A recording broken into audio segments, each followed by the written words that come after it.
This is Respectfully Outrageous with Nathan and Ben. Today we're going to be talking about Jay Cutler and AFC East preview. Hope you enjoy.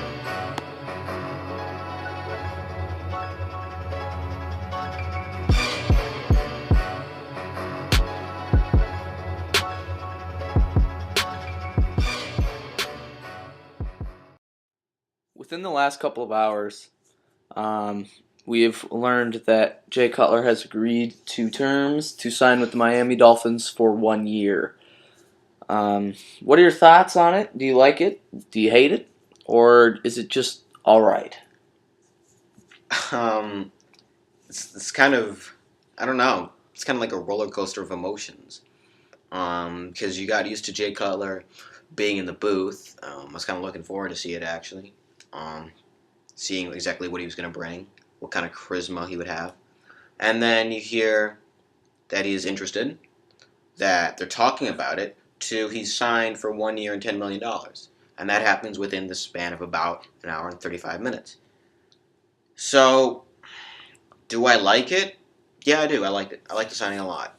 I think Jay Cutler is the perfect type of quarterback to represent Miami. And what I mean by that is Jay Cutler is the most infuriating quarterback in modern memory. Because he's not good enough for you to want to cheer for him, but he's good enough when you're cheering against him that he just drives you insane because he manages to beat you. And Miami is that team in the AFC East. Obviously, they have to do with New England, Buffalo,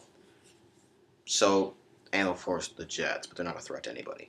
So Miami, if they steal a couple games against Buffalo, they manage to steal one at home.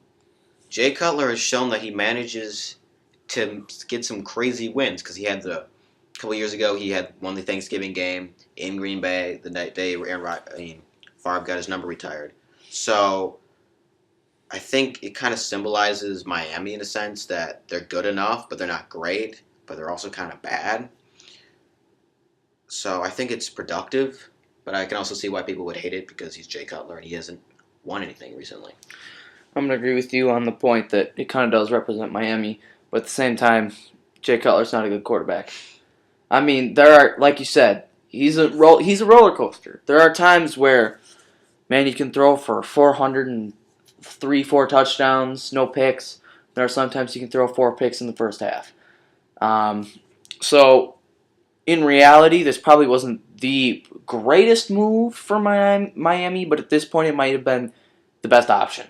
Because at this point, there's Colin Kaepernick that's available. Right. And I don't know about how many others. I don't know. Maybe Matt Barkley's available. Matt Barkley. And then, of course, just a free agent trailer of quarterbacks you can go find. Right. Those. And I think that the Dolphins wanted someone with a little more experience. Like last year, they had Matt Moore for the conclusion of the season. He played all right. Yeah, he played all right. He didn't play phenomenal, but he was good. Yeah. I mean, he went into Heinz Field and played pretty well. Yep. Albeit against a pretty bad Pittsburgh Steelers defense. I mean, he didn't have the most. His players weren't stepping out, making diving catches, and helping him win that game.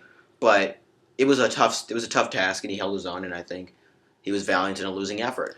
And something with the signing of Jay Cutler, I think, is the Dolphins know that. I mean, he's been a starter. Yeah. Jay Cutler's been a starter for years now, and so he's not unfamiliar to the process of starting in the NFL. Because there are some other quarterbacks that haven't played for a while, aren't used to the starting quarterback role. Goff. But I feel bad for Tannehill, honestly.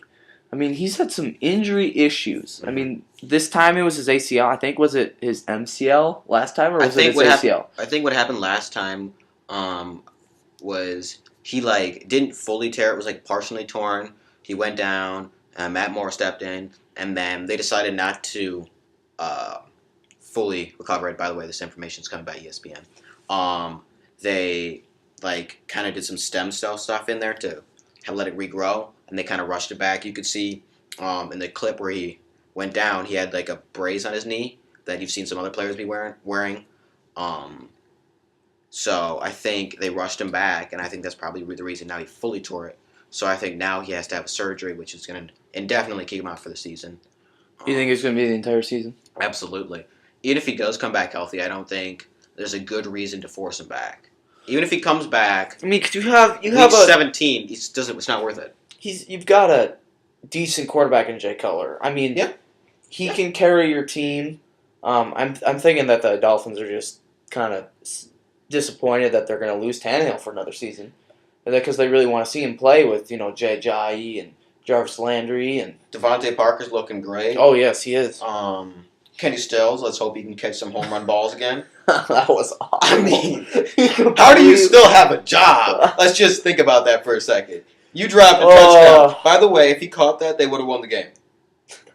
Oh man, that was think about awful. That. They would have beat the Seahawks, but he dropped it. Oh, and he was wide open too, and it was right in his hands. Okay, he was open by 20 yards. He double dropped it. It's just I can't watch that again. I just can't. But I think even if Tannehill somehow comes back, doesn't matter how Jay Cutler is doing. Even if he has another Tampa Bay performance, 2 picks in the first half, somehow chucks a Hail Mary to the end zone. Doesn't matter. You still have Matt Moore, who was productive, and you can probably go find a free agent quarterback. What I'm surprised no one has done with the quarterback vacancies. There's one in New York. There's been one in New York in several years. Well, apparently there is still a battle for the Jets' starting job between Christian Hackenberg. We're talking about starting jobs. Let's talk about Denver. But back to Miami, no one goes after AJ McCarron. I don't understand why. Because yes, it's starting to become like history now that what he did against Pittsburgh. But he's better than Jay Cutler. He played better than Jay Cutler. I think he's better than Matt Moore. I don't think his ceiling right now is as high as Jay Cutler is. But he doesn't make mistakes. He's game manager. You have a decent defense in Miami. You have Jarvis Landry. You have weapons. You also have Julius Thomas now. So you can do things offensively and defensively. You just need someone to distribute it and not create a lot of turnovers. And McCarron does that. And McCarron's still on the Bengals, though, correct? He's still on the Bengals. You'd have to trade for him. But same with Garoppolo, too. So same with Garoppolo. I mean, that was the early season talk, was between, should people trade for McCarron and Garoppolo? Yep, basically. And no one ever traded for either one. There was a lot of hype. Nothing happened. I'm not surprised with the Garoppolo. I'm not surprised, but McCarron, Hugh Jackson wanted to take him with, and he didn't. And the Bengals should have been smart and dealt him away, because Andy Dalton's not great. So I think need someone. Bengals were smart to keep him behind. I think they should. Well, yeah, but I think they should have dealt Dalton and kept McCarron. Yeah, they probably would have been. I've seen enough of Andy Dalton. I'm just done. I've just thrown the towel. He's not going to take you anywhere. He's just not. I think he won one primetime game? 1 primetime game, 0 playoff games. I mean, it's one thing to have a quarterback that can start the season 4-0. But it's one thing when let's be honest. He wasn't the reason they started 4-0. It was Tyler Eifert, AJ Green, and the defense. Yeah. I mean, it's just... Anyway, back to Jay Cutler. The point is, I think they should trade for AJ McCarron, and the reason I'm saying they should be decisive like the Vikings were with Sam Bradford is, how much longer can Cameron Wake keep playing?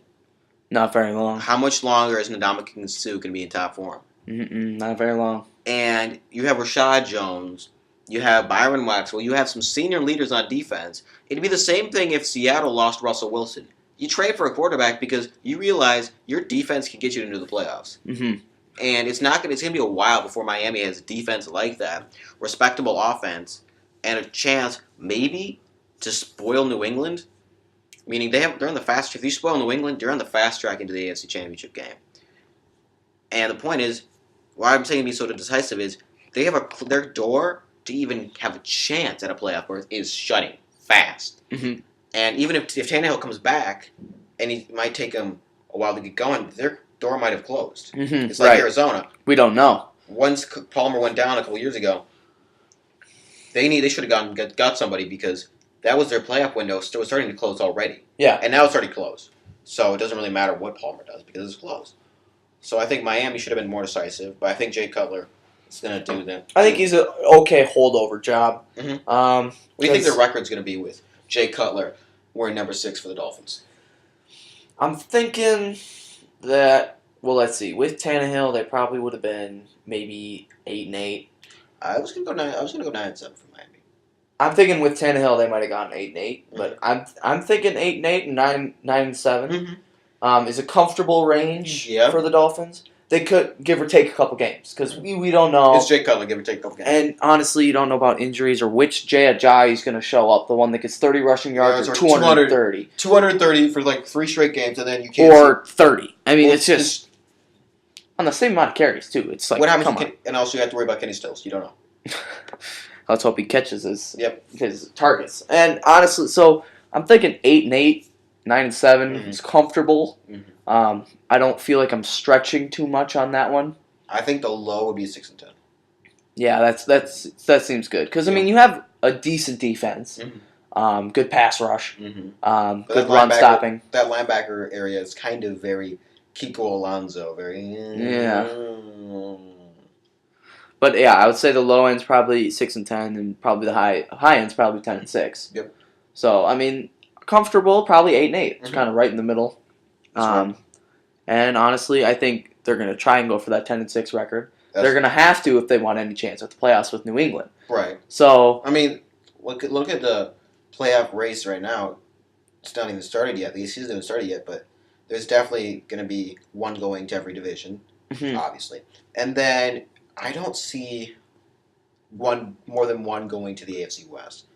I don't see Kansas City doing anything stupid crazy this year. I don't see San Diego, LA. Everyone loves the Chargers for some reason. I don't understand how that's going to happen. I just don't get that. But I'm looking at the AFC North with the Ravens. I think the Ravens. I don't think they will. I see them tanking right now. The Bengals aren't looking anywhere spectacular. Trust me, the Browns aren't going to the playoffs. You have nothing to worry about, Steelers fans. Well, but I mean, the Browns. We talked about this earlier. The Browns might not get the wild card, but they could still, go 5-11. Yeah, or 6-10, which they deserve a parade. Yes. If Hugh Jackson just does that, he deserves a parade. Yes. He deserves a parade. Okay. I would be surprised if the Browns got above 500. I think they can be 500 for a part of the season. Oh yeah, no, but I'm saying at the end of the season. Yeah, if they're 500 above the end, that's. Because they have to play Pittsburgh twice, the Ravens twice. Well, the Ravens don't have a quarterback right now because I know, but the Bengals have to play twice. That's what I'm saying. The Bengals, they can probably get 1 or 2 wins out of the Bengals. Yeah, depends. Whatever. We'll say this for another day when we have to debate that division. Yep. But yeah. So we'll talk a little more about the division race with Jay Cutler, Miami, and the AFC East in our next segment. But any last thoughts on Jay Cutler specifically? Let's just really hope it's not cold in the playoffs and he gets injured and he has to ride a treadmill or anything. Yeah, I think if Jay Cutler is truly involved with the team, he can do well. Yep. I think that was kind of limiting, that he had some teammate issues, chemistry. I think his character issues with Brandon Marshall were kind of a problem, but on the plus side of that, he also has Adam Gase, which has helped him before. So I think he could be successful to a certain extent in Miami. But what I mean by successful, I don't mean Brady, Manning, right? Breeze, like we said, 8-8, successful. That's great. I'm saying like low 4,000 yards, high 3,000, like 3,700 yards, 27 touchdowns, 7 picks, something like that. 7 picks would be good for Cutler. Yeah, I'm thinking, he's probably going to have at least 12. I mean, I don't see Gase asking him to throw the football deep that much. Well, that's true because you got Jay Ajayi. Hopefully, it's the good one that shows up, and you got Devontae Parker, Jarvis Landry. They run some good drags. And they also have great special teams, which Keem Grant, Kenyon Drake. So they can do a lot of different things. Yeah, so we'll talk more about this in the next segment. Yep. So on our last episode, we started this new mini-series with our division previews. We started last week with the NFC East. Now we're just going to go over to the other side. We're on the AFC East this week. Timely topic with Jay Cutler going to Miami. And Tannehill was a terrible, but it's a great segue into talking about the AFC East. Exactly. So here's where we're going to start. We're going to start with the standings as they were last year. Yep. New England Patriots. Obviously. Surprisingly, did really well in free agency. It's not I mean, surprising. but they didn't lose a ton of players. I mean, they lost Rob Ninkovich, which a lot of people are gonna sleep on because they're like, okay, he retired, that's a big deal. I think the bigger problem is they don't have a lot of depth at veteran talent at D end anymore because they acquired Coney Ely from the Carolina Panthers, but they don't have a lot of senior players that have been Patriots for a long time that play in that extensive and complicated Patriots scheme with the stunts and stuff like that. So I think inexperience could result to low pressure for New England's defense. And I also am not a huge fan of Stephon Gilmore. No, I think they overpaid on him. I think they overpaid. I think they realized they lost Logan Ryan, and they want another corner. Yeah. And I think they're trying to have that double, like the Darrelle Revis, Brandon Brown, or double corner thing that Bill Belichick's really started doing recently as of 2014. But I think their linebackers haven't been stellar, like Carolina or the great Chicago Bears, the '85, or Urlacher or the Ravens. But they're good enough. I feel like they could be a little defensively. I'm going to say they're 10th this year. Yeah, I don't think they're still good. They have to go but they're not as good as they have been in the past. Yes. And going on to the offensive side of the ball, they've got 3 really good running backs in Mark Gillislee, Deion Lewis, and James White. Let's just say this: Rex Burkhead is on the Patriots. He's gonna have a 400-yard game. Let's just say it at this point, because who has been in a Patriots jersey that has not done well? I can't think of anybody. I really can't. Well, Tebow, but I mean, other than that, wasn't he on the other practice squad? I honestly don't even know. Doesn't matter. The point is, the Patriots have the Patriot way is making people more than what they are. Yeah, it's making them as a team of players. Well, I wouldn't say it's necessarily the Patriots themselves, but it's more Bill Belichick. It's Bill Belichick. I think it's the defense coordinator. I think it's the offensive coordinator. I think Robert Kraft deserves a lot of it. But I'm going to stop kissing the Patriots' accolades and actually talk about what the Patriots are going to do this year. 16-0 is out of the question. It's not going to happen. No, I don't know. No. Super Bowl. It's possible. Yeah, it's possible. The AFC is good. It's possible. I mean, don't be disrespectful to the Raiders. No, I'm just saying. You never know what's going to happen with injuries. Mm-hmm. Like, honestly, last year, the Raiders probably could have toppled the Patriots on the way to the Super Bowl. They were going to. But Derek Carr went down, obviously. So, but at this point, I think the Raiders are going to take down the Patriots. I would say so, yeah. But that doesn't mean the Patriots can't do well. Yes. I still think the Patriots have a fighting chance at getting the Super Bowl with that high-powered offense, and you just can't rule Tom Brady out. You can't rule him out. But it doesn't matter what Max Kellerman says. There is a certain thing about being 40 in the NFL. Right. That is, if you're not Adam Vinatieri, you're not a kicker. Right. You're not a punter like the Texans. Isn't he like 60 or something? But what I'm getting at here is, he's going to hit his cap. I don't care if it's 40, 41, or 42, or 43. At some point, Tom Brady is not going to be able to play. Because he will not play until he's 50. It just won't happen. It won't happen. Well, and if he's still going to keep getting hit. He's going to keep getting hit. And that offensive line. They didn't put a ton of resources into that this offseason. It was only 2 years ago that Von Miller and DeMarcus Ware destroyed them. Mm-hmm. And then a year later, they go back into the same stadium and they win. But just see how many times he got hit? Mm-hmm. It was only a 16-3 win, and let's just say Simeon didn't play well. So Denver's always a problem. You got Miami, who's got Ndamukong Suh, Cameron Wake, they're a problem. Buffalo's looking good this year with Shaq Lawson. Mm-hmm. The Jets still have a defensive line, and they're going to have to go up against Carolina, who's got a good defensive line this year. Tom Brady's going to get hit a lot, and I mean a lot. Yeah, and that's going to affect him and his playing style for the rest of the season. He's not going to get any younger. He's not getting any faster running. I will say that their offensive is obviously in a much better position than their defense. Their special teams, Gostkowski, I'm a little weary on that because last year Gostkowski missed quite a bit of field goals and extra points from what I remember. I feel like field goals were he was better on than extra points, which is weird. Yeah, I think what happened. I don't know. I'm not a kicker. I didn't play football, obviously, but I'm wondering if he psyched himself out thinking about like overthinking about field goals and underthinking extra points, and he thought they were gimmies, so he missed that, or he was overthinking extra points. I don't know. Maybe it's a psychological thing. But I hope that it if they really want to make sure that they can win, they're going to need them to make Yes. their extra points field goals. Yes. Because that is going to be huge, especially when you're playing defenses like Denver and Every the point Raiders. counts. I mean, you're going to need those field goals and You extra want points. you want every point you can possibly get against the Raiders. Well, and especially with Tom Brady, with the age he is, the speed, he's not very fast. Yeah, he can get you down the field. He's never been fast. He's never been fast. But their defense can't, if they can't force turnovers, you're going to need those extra points. I still think the Patriots. What I think is going to happen this year, I think their defense is going to force turnovers, but I don't think they're going to. I think they're going to give up a lot of yards, just yards for turnovers, kind of like Atlanta was last year. They have the turnovers, but they gave up these huge yards. Yeah, that would make sense. So do you want to move down to the Bills? So you've got Tyrod Taylor starting at quarterback, from what we know. LaShawn McCoy. Let's talk about what happened. They recently. I mean, I think it's common knowledge now that Cardale Jones is in LA. Yep. Which I don't like at all. I don't like that at all because I like Tyrod Taylor. I think he's a star. I think he's a future franchise player for the Buffalo Bills. But the Buffalo Bills need someone after him. Yeah, not after him, not to replace him.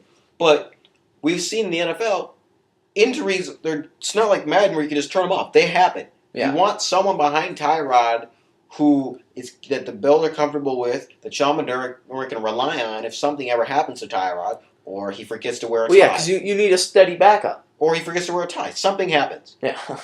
So, I think that was dumb. I think he's not going to go to LA and Would they start get a conditional pick? something like, I think it was a 6th or 7th round pick. I think it was conditional, though. So I don't know exactly what Yeah. the terms were on that.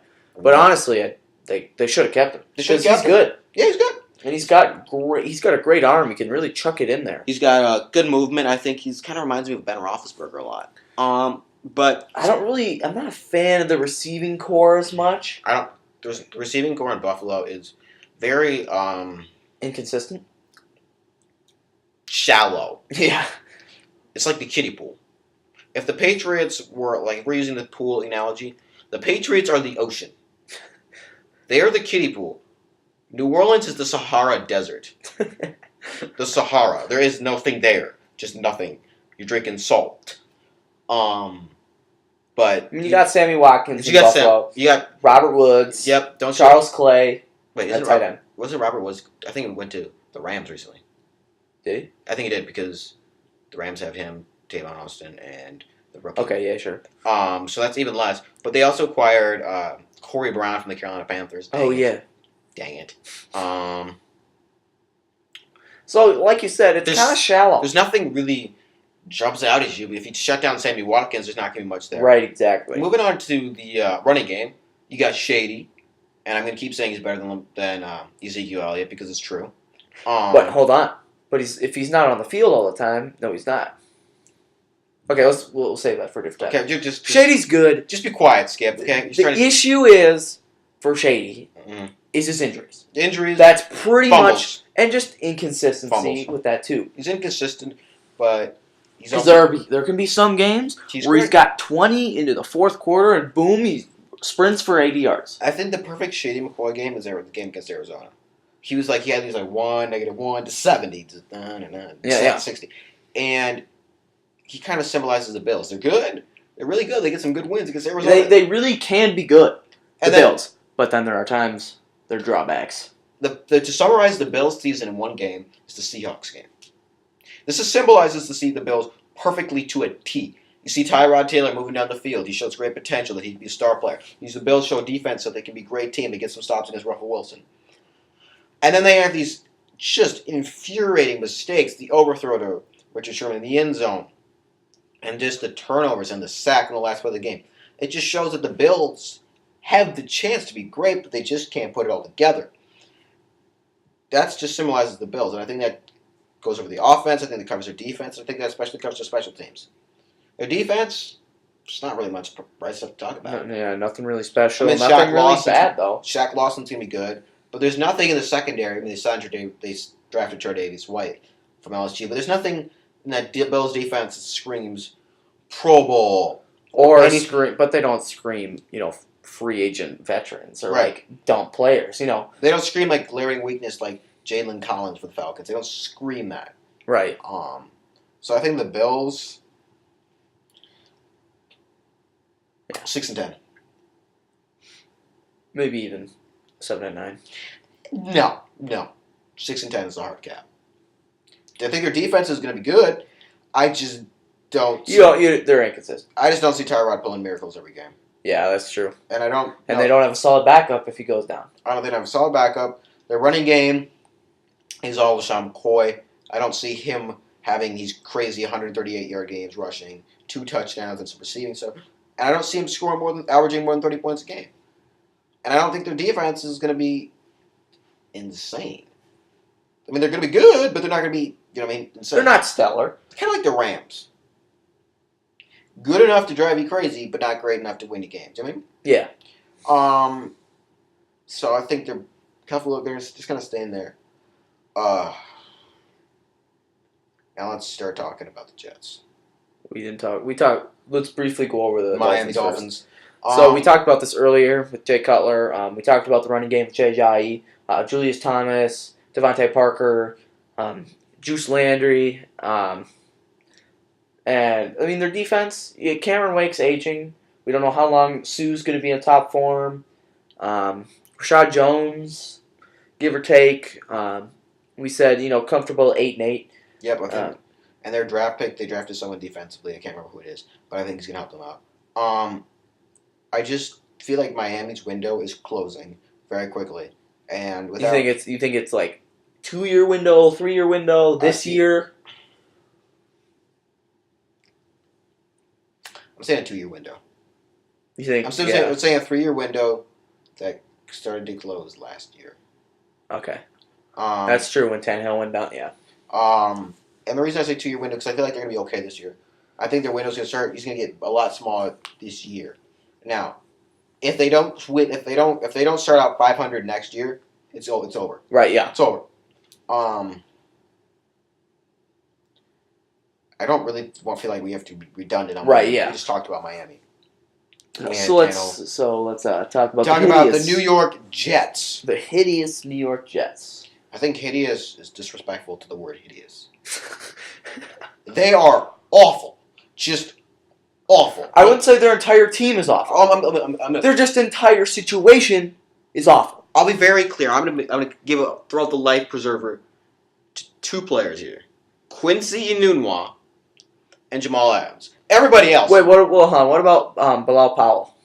What do you think of him? What am I supposed to think of him? What has he done that's spectacular?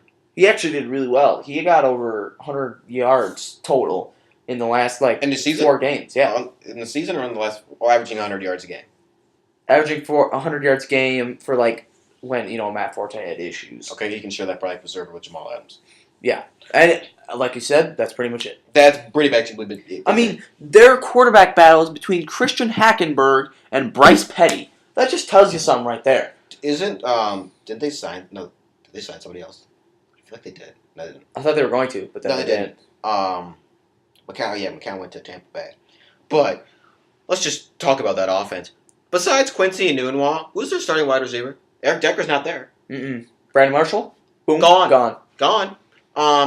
Is it Devin Smith? Devin Smith. I don't even know who that guy is. Devin Smith. I had to Google him to find out exactly where he... I didn't even know he went to Ohio State at this point. I've forgotten about Devin Smith.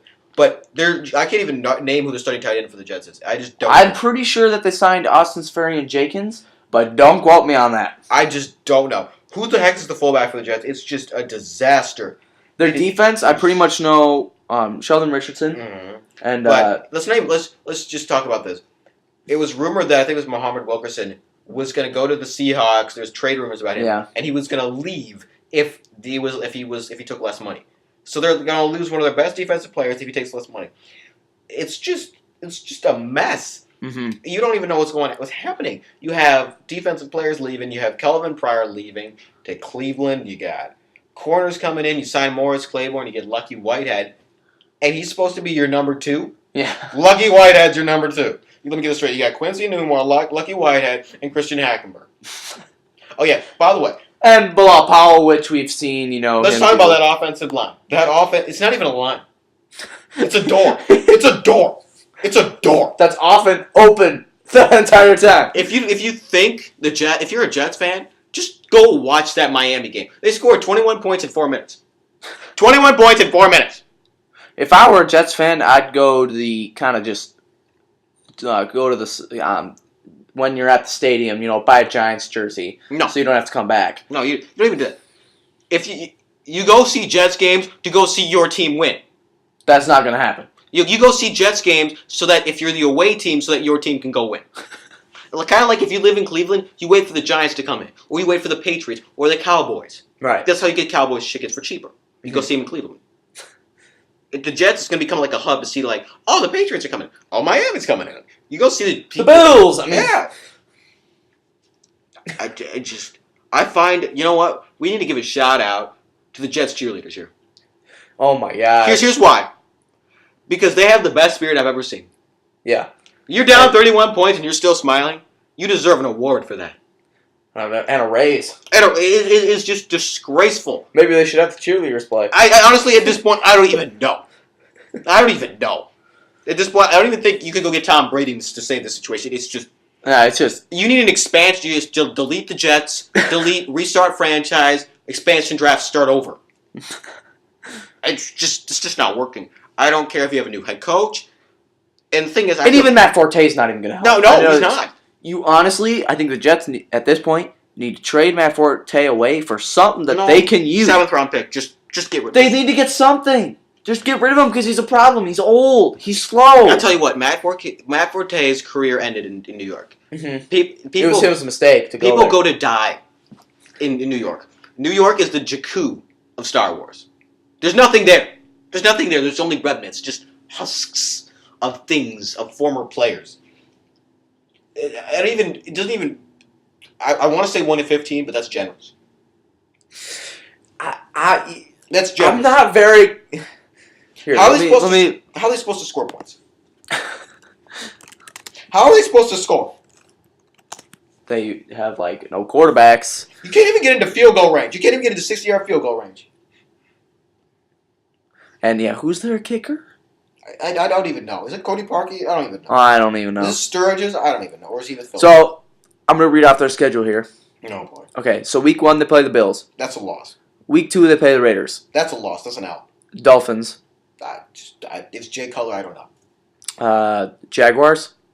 They're taking an L. Browns. Oh, I can go either way. Patriots. That's an L. Dolphins. No. Okay. Falcons. L. Bills. L. Buccaneers. L. Panthers. That's a hard L. Chiefs. That's a definite hard L. Broncos. Oh, that's an L. Von Miller's going to have 5 sacks. Saints. That's an L. Drew Brees is just going to tear it up. Drew Brees. Okay, I'm going to start this. Start Willie Snead that week. Start Willie Snead. Andrew Brees. Start them both. 500 yards. Then the LA Chargers. They might pull that one out. And then Patriots. Well, that's an L. So there were 3 games that were and one that you said they were going to win. So at best... 4-12. 4-12. Yeah, 4-12. Honestly, there's no way they can win anything else.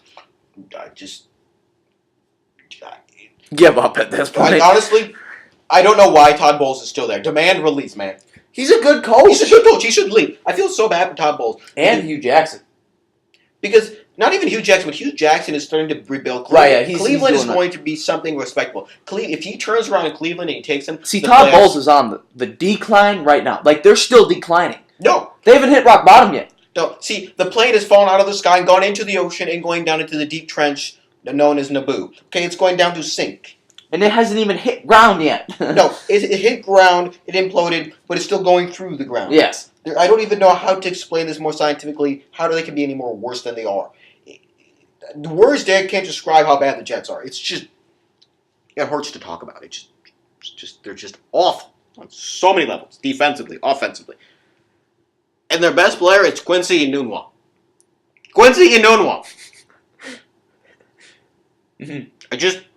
Let that sink in for a second.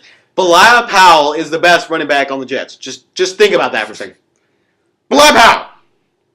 If you released him, he wouldn't be signed. Bilal Powell? Probably not. He might be. He might be. As a backup. The Giants are desperate. The Giants are desperate. Honestly, hey, he would stay in New York. Honestly, I don't know what's... And the best thing is, do you know who the luckiest Jet right now is? Geno Smith. Oh yeah, dude. Geno Smith. He stayed in New York. Hit the jackpot. He hit the jackpot. He managed to jump the Titanic and got onto a yacht known as the New York Giants. He's back up to Eli Manning. He's back up to Eli Manning. He's in New York with Odell Beckham, Brandon Marshall. He's got a new running back in Wayne Janoris Jenkins. He's got a defense. He's in New York with all the lights, the prime time. It's just, he even gets to stay. He probably gets to keep his locker too. I mean, what else can Geno Smith get away with at this point? He's even got us to believe that he's a quarterback in the NFL. He's an illusion artist. It's really good, but if the Carolina Panthers lose to the Jets, I just don't know what I'm going to do. If any team loses to the Jets, you've got issues. If you lose to the Jets, that's going to be more embarrassing than the Chargers losing to the Browns. Why did the city of San Diego welcome the Chargers back after they lost to the Browns? Can someone please explain that? It is so bad in New York. Yeah. I think Tim Tebow could start for the quarterback for the Jets. Oh, he could. I think he could. Yeah. And Tim Tebow can't play. He can't play. He just can't play. He can play baseball. Yeah. Okay. The offensive line for the Jets, they don't even know. They got fouled multiple times for everyone but the center. Everyone but the center. I've lost my mind.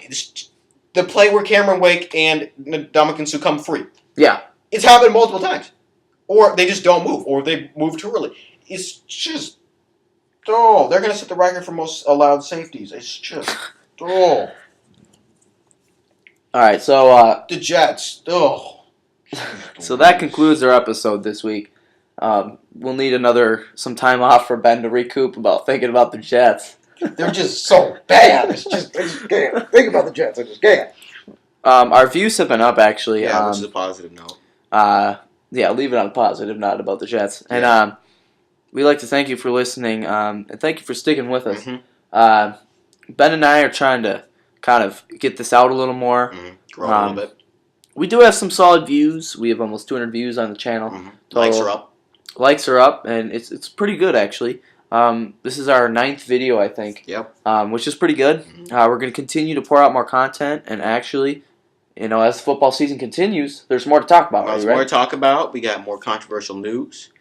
We have Jay Cutler back, which always means you have an episode a week. Exactly, because there's always something with Jay Cutler. And you got the Dallas Cowboys. So you always got topics to talk about now that football's back. I didn't realize how much I missed football until the Pro Bowl came back, and I was like, I need more. Hall of Fame game. Hall of Fame game came back, and I'm like, I need more. More. Yeah, I'm really excited, and I know Ben is as well. So we hope you enjoy, and you've learned some stuff from this podcast, because, that's what we're trying to do. We're just trying to have a good time talking about football, and we hope you enjoy, and we'll see you probably sometime next week. Yep.